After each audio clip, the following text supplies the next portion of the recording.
بحور المانية الطوف.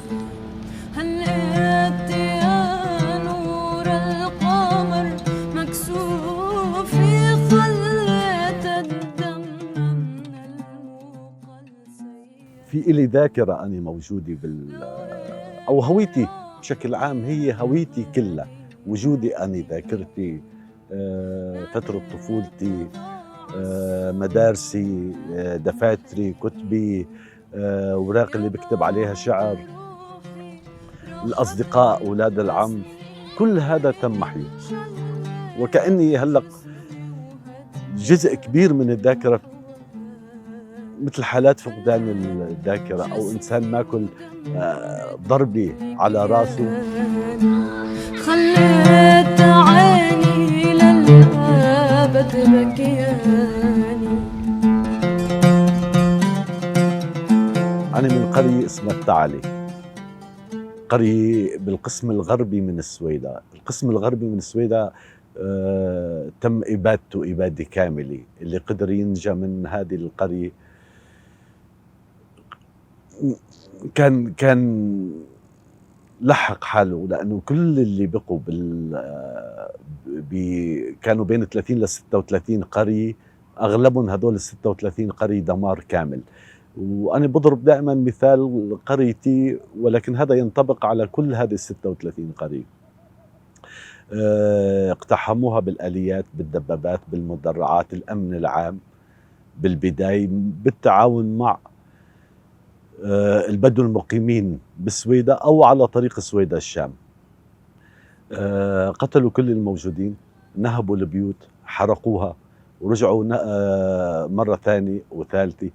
نحن عم نحكي من 14 الشهر لتاريخ هذا اليوم، وما زالت قريتي تحت سيطرة الأمن العام. ما زالت عمليات النهب اللي ما لحقوا ينهبوا، وكان عندنا معلومات انه كانوا عم يحاولوا بالآليات الثقيلة يهدوا المنازل.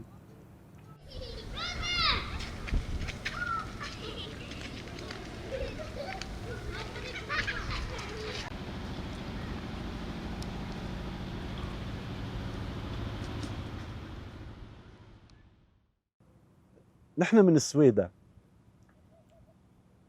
نحن ناس تؤمن بالوطن، وعينا وكبرنا وتعلمنا وتشربنا تاريخ طويل لأجدادنا، تاريخ كله مكتوب بكل تفاصيله، له تفصيلين صغار: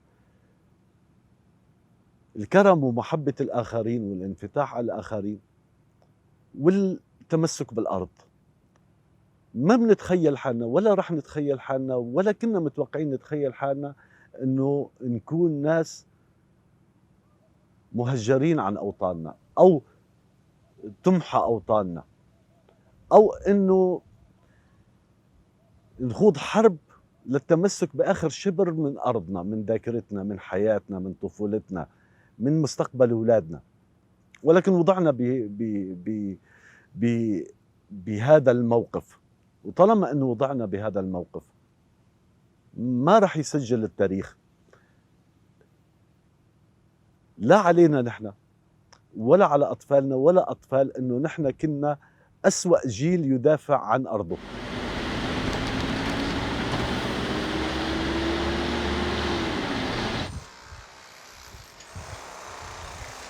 مساء الخير، كيفكم؟ كيف صحتكم؟ مساء الخير، كيفكم؟ شو اخباركم؟ كيفكم؟ كيفك؟ شو اخبارك؟ هلا حي الله. مساء الخير. حي الله، كيفك؟ هلا، طمني عنك. السلامة. إن اللقاء ثاني. 14 سنة أنا من الأشخاص اللي ضليتني واقف بالساحة ونحن نهتف الشعب السوري واحد، وطالبنا أنه يكون اسم الجمهورية جمهورية سورية فقط. وقدمنا خطاب، هذا أول مظاهرة بتطلع بالسويدة كان اسمها مظاهرة أزادي ب 22 أيار 2011، وتظاهرنا مع ثورة النساء بإيران. هلا على طول بقول نحن يعني كأزيدية نحن مديونين لهالشباب اللي فتحوا لنا الممر ليوم الممات، لأنه لولا هالممر مزمور أكيد كان إزيدية يعني دم راح بكرة تقريبا. طبعا هن ما بيشتغلوا غير على مبدأ الإبادة الكاملة، مبدأ إبادة كاملة. عشائر البدو. عندنا كان نحن ب 36 رح نكون أوفياء لكل شيء تعلمناه من نضالات الشعوب. نحن قارئين ممتازين للتاريخ، وبنعرف شو عملت بقية الشعوب، وبنعرف أوروبا شو مر عليها، بنعرف الحرب العالمية الثانية، بنعرف الأكراد والإيزيديين شو صار فيهم، بنعرف مذبحة الأرمن للأتراك، بنعرف بالصين شو صار، بنعرف تاريخ بنعرف الهنود الحمر شو صار فيهم. لن نكون ولن نسمح أن نكون نحن مختلفين عن سياق التاريخ. كل شعب يدافع عن وطنه وعن قوميته وعن حقه بالحياة، بالأخير مهما كانت التضحيات رح ينتصر، ورح ننتصر بحبنا للحياة، ورح ننتصر بفرحنا، ورح ننتصر بأطفالنا، ورح ننتصر باللون وبالموسيقى، وننتصر بالكلمة، لأنه هيك ربينا نحن.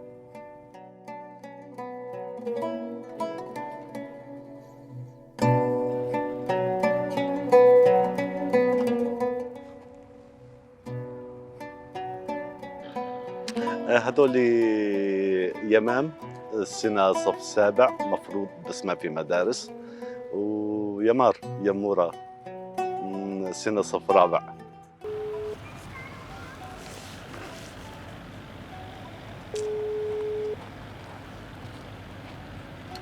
ضليت أنا تقريبا أسبوعين ما أقدر، وبسويدا ما كان في كهرباء، محاصرة تماما، ما في كهرباء، ما في إنترنت.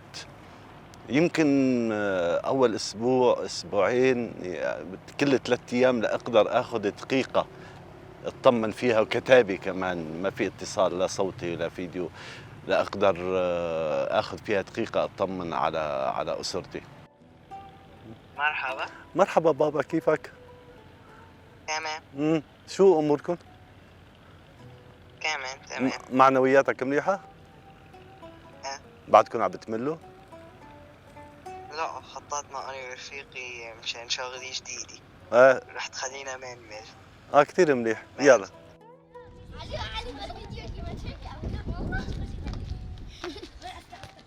ساعة فرح بحياة أولادي. أنا جيت لهون، رحت على حديقة، هلا طلعت الصورة معي، شفت الأولاد هن عم يلعبوا، أنا من حق أولادي كمان إنهم يلعبوا.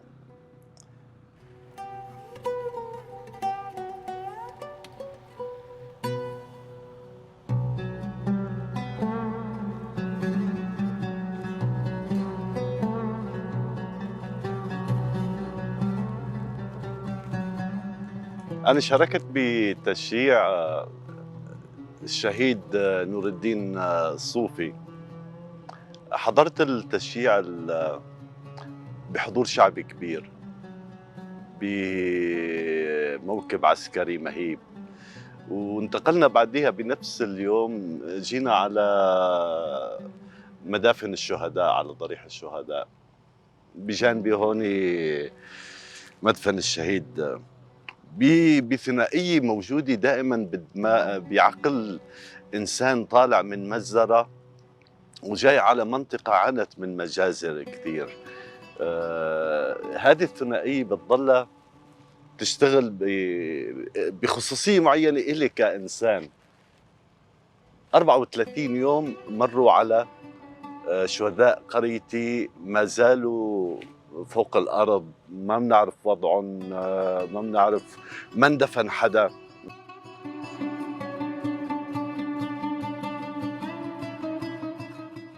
في عنا نحن اللي معروفين بحدود بسويدا بحدود 1500 لل 2000 شهيد غير المفقودين، ما اندفنوا أغلبهم أو ما تم تكريمهم بالشكل اللائق. من حق الشهيد اللي قدم حياته ثمن للحرية والكرامة يحصل على بعض التكريم. طبعا ما في شيء بيوافي الشهيد، ما في شيء بيوافي الشهيد، ولكن يحصل على بعض التكريم. ينزرع وردي بجانب قبره، يقدروا الأهل الأحبة يكونوا موجودين، يقعدوا حديه، يعملوا هذه المناجاة العظيمة.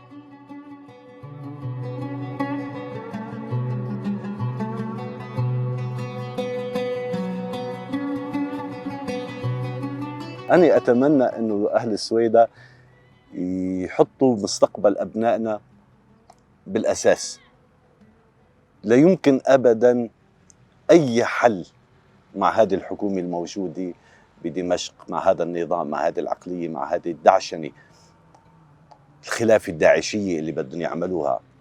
في مشروع لإقامة دولة سنية على النموذج الداعشي. كل أملي إنه يكونوا على قلب واحد، على رأي واحد، ما يضطروا يدفعوا ثمن مزرعة ثالثة ورابعة وخامسة لينفهم الدرس.